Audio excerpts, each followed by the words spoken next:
Okay, now Zimbabweans today are commemorating 43 years of independence, but the country has been in the grip of economic sanctions imposed by the United States 20 years ago, further worsening poverty there.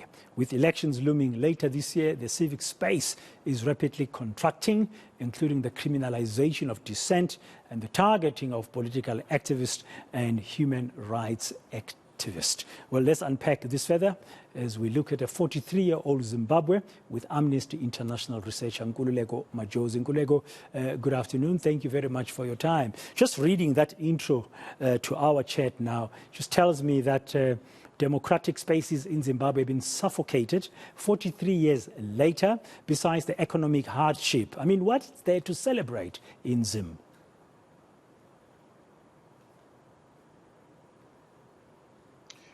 Good afternoon, Paten, and thanks for having me. Well, as you rightly say, Zimbabwe is celebrating 43 years of independence from colonial rule.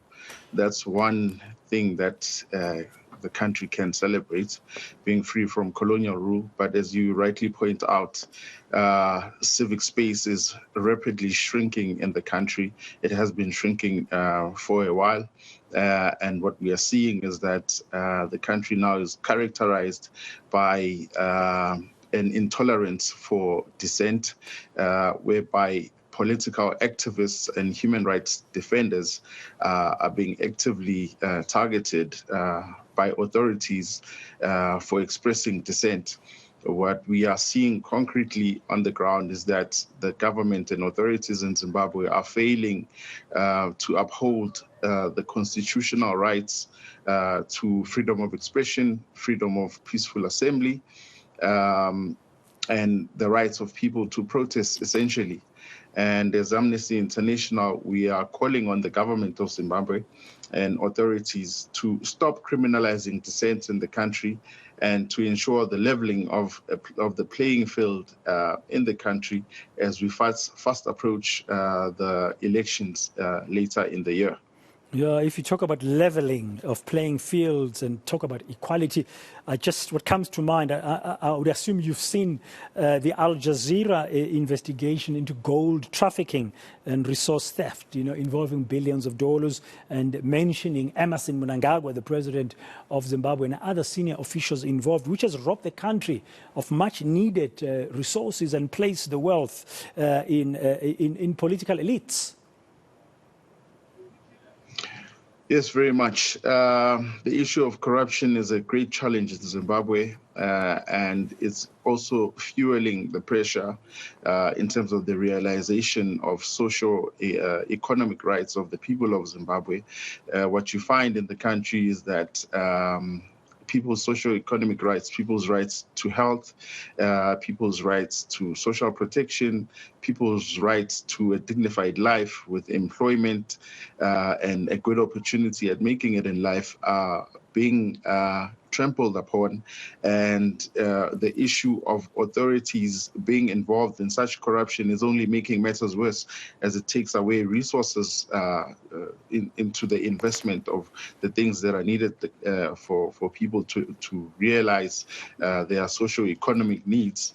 It's taking away from that, and people are further being pushed into a dire crisis, a socio-economic crisis, a crisis of unemployment, a crisis of a lack of good access to health.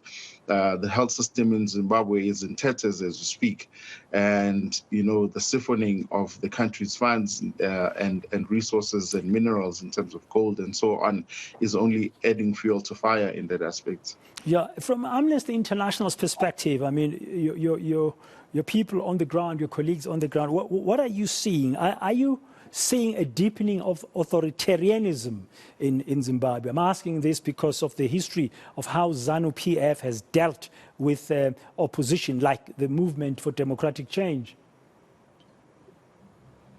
Yes, very much so. What we are seeing, which is characteristic of many countries in the Southern Africa region, is that there's a a clamp down on civil and political rights of people, particularly the right to protest, people's rights, to people's freedom to peaceful assembly, people's rights to freedom of expression. What we've seen recently with the conviction and sentencing of the spokesperson of the main opposition party, the CCC in Zimbabwe, Fezai Mahere. She was recently convicted and sentenced for a tweet that she had posted in 2021, where she shared an image of a policeman tussling with a woman carrying a lifeless body of a child, and she was arrested and detained for 7 days for that, and released on bail. And she was recently now convicted and sentenced for that, under the charge of spreading falsehoods or false information. So what we are seeing in Zimbabwe essentially is what we are characterizing as persecution through prosecution, whereby the ruling party is using the legal system and the courts to target political activists and particularly members of the opposition, to silence them and to silence dissent.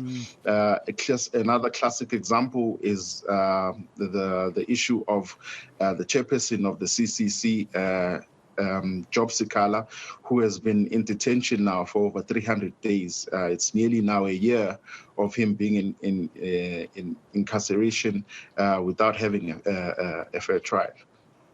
Okay.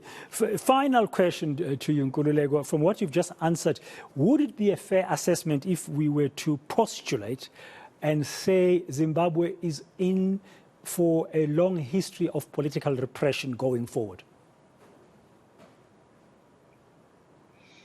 As matters stand right now, all the evidence is pointing to a continuation of a shrinking of civic space.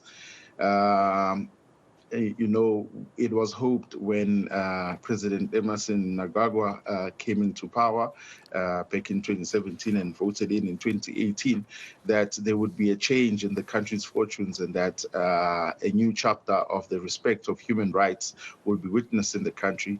But what we have seen so far is a deepening of autocratic tendencies by the regime in Zimbabwe, characterized by the criminalization of dissent, preventing people from exercising their rights to freedom of expression, to freedom of assembly. Also, the abduction of political activists and the forced disappearance of activists. So what we have seen in the past 5 years is a worsening situation in which civil and political rights people, as well as socio-economic rights of people, have been clamped down on. What freedom is there to celebrate for Zimbabweans? Listening to you, Nkululeko Majozi, it's a tough one indeed. Thank you very much, Nkululeko Majozi, researcher at Amnesty International, just telling us about the situation on the ground in Zim as they're marking 43 years of independence from Britain on this day, the 18th of April.